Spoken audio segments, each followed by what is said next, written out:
Hello, I'm going to do the book confession tag. This is a tag that was created by Becky at Book Reviews with Becky, and I was tagged by Jessica at Jess Book Girl TV.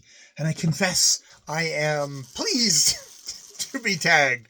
And yes, so I will try and answer these prompts as best and as efficiently as I can.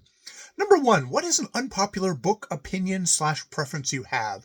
I think an unpopular opinion that I have surrounding books is the idea that I like critical book reviews. I like critic kind of orientation to books versus sort of fan or influencer orientation. I think the greatest compliment you can give a book is to really fully engage with it and wrestle with it and have talk about your problems with a book, things that you found that didn't work with a book, as much as it is to talk about what really did work for a book. And I don't hold myself forward as a great example of that. I don't think I've ever figured out how to talk engagingly that way, but that's what I prefer and what I aspire to and what I like in others. Number two, have your reading tastes changed over the years? And if so, how? I think definitely. I mean, that's the great thing about reading is you bring yourself to reading, and unavoidably, I think you change over time, or at least unavoidably I have. That comes from being a young reader where it was probably purely escapism for me, just transporting to different worlds. A lot of my genre stuff of fantasy and science fiction, especially, and maybe being kind of narrow in that thing, to then going through my serious late teens, early 20s stage where it was like, oh, I need to read serious literature and become a serious, intelligent fellow. And then realizing the impossibility of that and loosening up as you get to old age and it's like you give up, but you become more realistic and you just become more, I like to do a lot of stuff, and why not just do that stuff? So now it's definitely a mix of fantasy, science fiction, so a few mysteries, literary fiction, nonfiction, which I think has been probably affected by BookTube itself, of getting a little bit more into the nonfiction, and also reading older works. I think growing up, you read what was available around you. Actually, for me, luckily, there was a lot of secondhand bookstores where I could read older science fiction and fantasy. There was just such a giant world, and it was less expensive than buying the new stuff. So maybe I've been educated that way right from the beginning, but now that we live in an electronic world, it's like, getting into Project Gutenberg and reading older works. And definitely romance is also something that has come up, something that I don't think would have happened if I hadn't been on BookTube and been exposed to a lot of people going, hey, butthead, there's a lot of good stuff in the romance genre. Indeed, I've definitely found that. Number three, what genre do you read to get out of a book slump? I think it depends on. I don't think I ever have slumps. Like, I've never stopped reading. I mean, if I go a day without having another book on the go, that is. I don't know what serious illness would have to be the only thing, and even that, it would be I'd had a serious illness and I was in the middle of reading book, and then I got through the illness and I got back to the other side and I just kept on reading that book. So for me, it's very much sometimes it's just varying my diet. Sometimes I've got the energy for a very difficult long book. Other times I want something very light, still well written, ideally book that I can just like, I can get it that way. But that I put time aside for myself on the weekends to make sure that I get reading, because I find if I don't get that, then I feel crappy. If not reading makes me feel crappy, reading is a base, is a support for me. It is not something that it's not like an extra demand on me. It's something that helps me deal with life's demands. Number four, what are some of your favorite auto-buy authors? I've found that for myself, because I'm a slow reader, I'll read somebody and it'll take me like take me a couple of weeks or a while, depending on how big the book is. It can take me a couple of months sometimes to get through one work by the author. So I'm not somebody who usually immediately zips on to the next one, and it's like quick, auto buy. So I can go a year, I can go more than that before I feel like, oh, okay, I'm going to pick up another book by an author. This is also probably the thing for me for buying. I'm trying to gut myself to a point now where I don't buy large amounts of books. I buy what I need for the moment. And I only buy that, which helps me not accumulate a whole bunch of unread books. So that's how I do things. I mean, I think maybe at the moment, Kate Healy, speaking of romance, she's got a series called the Olympus Inc. series, which is taking the gods of the Greek pantheon, but making them human beings in a contemporary setting. This is a publishing company where Zeus, who is very Zeus, very this is like Me Too Zeus, is and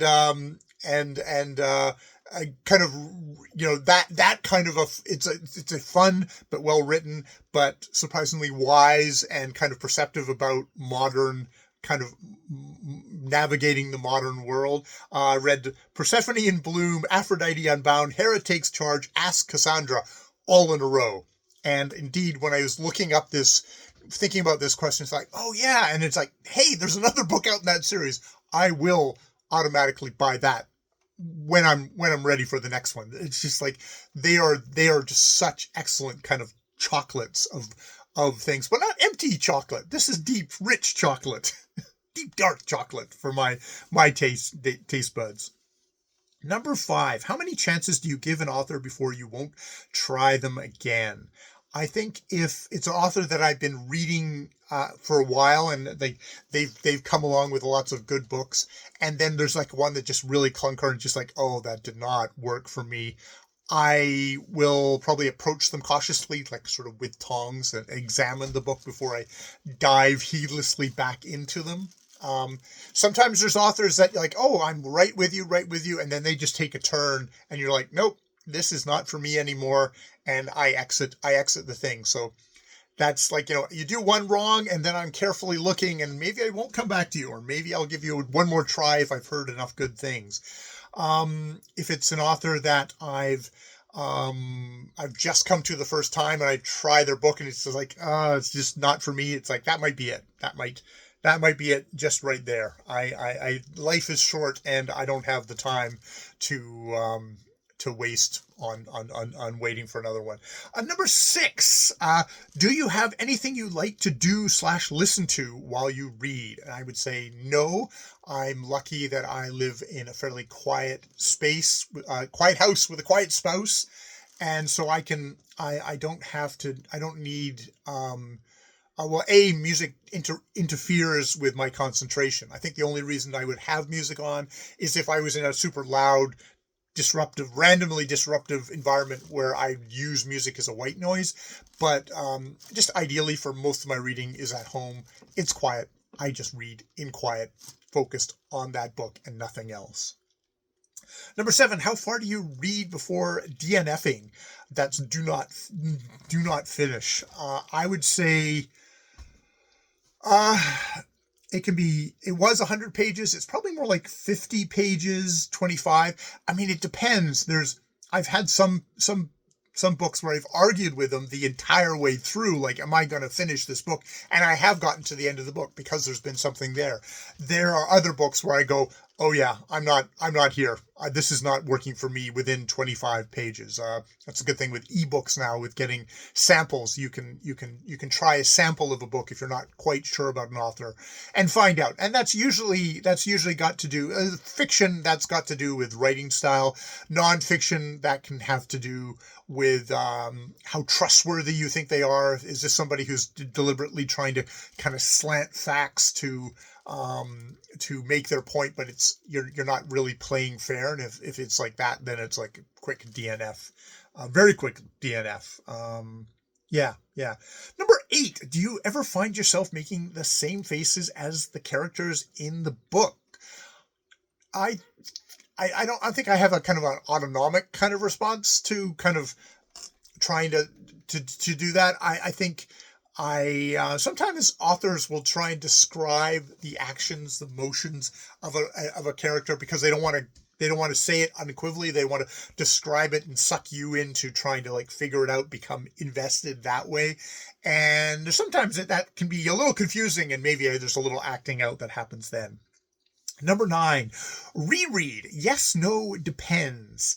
I do reread, not as much as I should or want to, due to being a slow reader.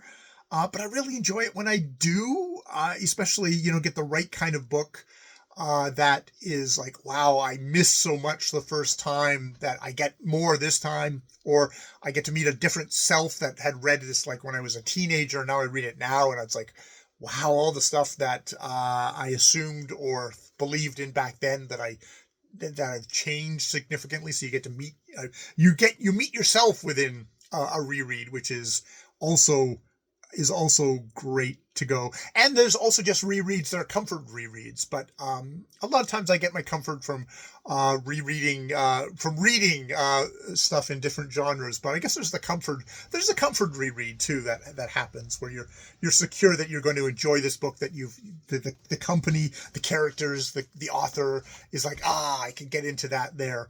I don't do that as much as but I don't do that a heck of a lot.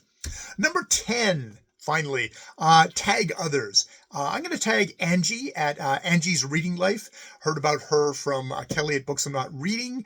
She is an author with, she has, oh, how do I, God damn it. See, now I'm at loss for my words. I've done this tag. I've tried to do this tag a couple of times.